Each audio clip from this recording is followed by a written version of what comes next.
let's take you live back to Washington, D.C. Donald Trump and the First Lady have arrived at the Kennedy Center now. This is a special event for veterans. We saw many members of his cabinet arrive. We saw Pam Bondi before. We heard from Pete Hegseth too. This is now Trump and Melania on the photo wall. They're doing a little bit of Hollywood tonight. Let's see if we can have a quick listen in. Well, it's very exciting being chairman, but maybe more importantly, saving this incredible structure and building and concept. And it's done so well. You know, we've raised a tremendous amount of money tonight for the building itself and for charities overall. And we're really happy. It's been I mean, you see the way it's been received. It's been like it's never been before. And this building, this beautiful building, is going to be brought back to life. We've already started. And it'll be better than it was from day one. Do you guys honors represent storytelling of American legends? What do these honorees represent to you tonight here at the Kennedy Center? Well, we have great honorees. This is a group that really is unique. I think it's one of the, I mean, look, over the years I've been watching, and you've had some wonderful honorees, but I think this is really very much unparalleled. So we're going to see how it turns out. I think it's going to be a great evening. And First Lady Melania, can I ask you about your upcoming video? Can you tell us anything about that film? My film will be out on January 30th. So looking forward to it, and I hope people will come and see it. It will be 20 days in my busy life before inauguration. We look forward to seeing that. And what does tonight mean to you? You have celebrated the arts and design as part of your journey. Tell us what tonight means to you here at the Kennedy. Well, it really means we're bringing back the capital, Washington, D.C. If you look back a year ago, it was a very unsafe place. Beautiful, but unsafe. But it wasn't properly kept. It was not in good condition. Now it's in very good condition. And as you know, crime has been brought down to a level that nobody's ever seen here before. So. Okay, that's where we leave Donald Trump and Melania. They are at the Kennedy Center there and making just a few remarks on a couple of things, but they are all dressed up in black tie.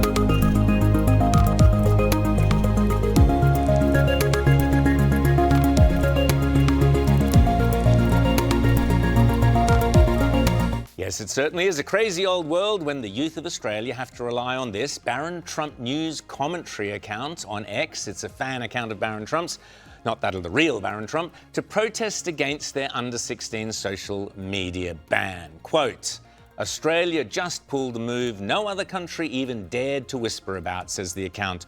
A full nationwide ban blocking anyone under 16 from using social media starting December 10, 2025. Instagram, TikTok, Snapchat, YouTube, Facebook, and even X, all off limits.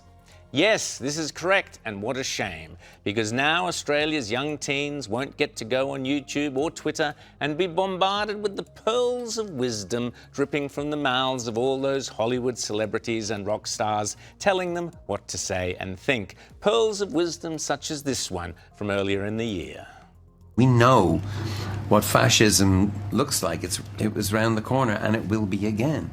This relationship between Europe and America will never be the same again. Yes, that was, of course, Paul Hewson from U2 earlier this year. Paul is better known as Bono, the pompous, virtue-signalling Irish pub rocker who rose to international fame lecturing popes and princes and presidents about poverty. But when it comes to being politically relevant and defeating the evil Donald Trump, you might say Bono still hasn't found what he's looking for. Meanwhile, someone who based his most famous character, the Caribbean pirate Jack Sparrow, on a real rabble-rousing rock star, no, not the insufferable Bono, but rather the irrepressible Keith Richards, Johnny Depp still hasn't found what he's looking for either, namely a writer to give him some decent lines. See if you can make head or tail out of this diatribe of dystopian Deppian drivel back in 2023. If one day they did not allow me, under no circumstances, no matter what, I cannot go to McDonald's for life.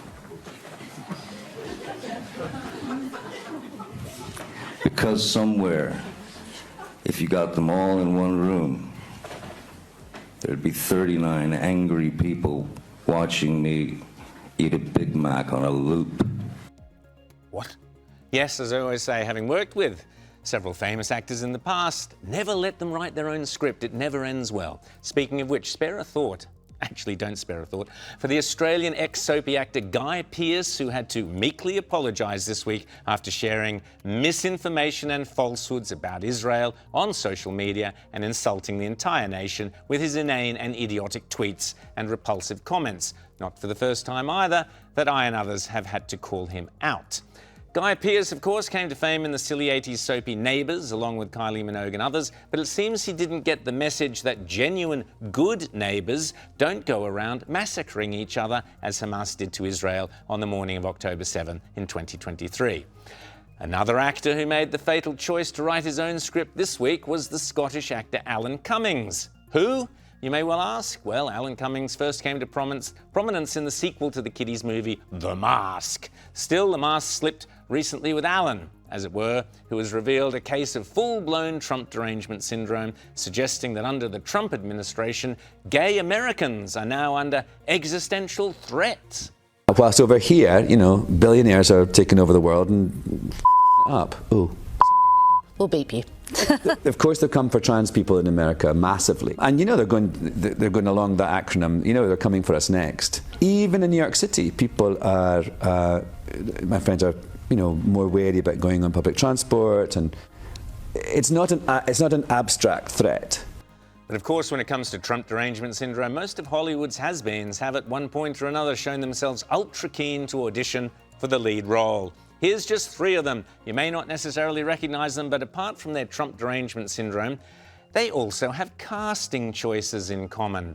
One became famous for playing a New York child prostitute. One became famous for playing an alien sex bomb and a New York prostitute. And the third one won an Oscar for playing a Florida prostitute who was also a serial killer. See if you can spot which was which. You know, one young person, you know, and I said, if we don't get Biden reelected, or then it was Kamala, we're going to have fascism. And she said, this young person said to me, we already have fascism. We know that the first attack on democracy is an assault on free expression and civil liberties, and this relentless war on truth.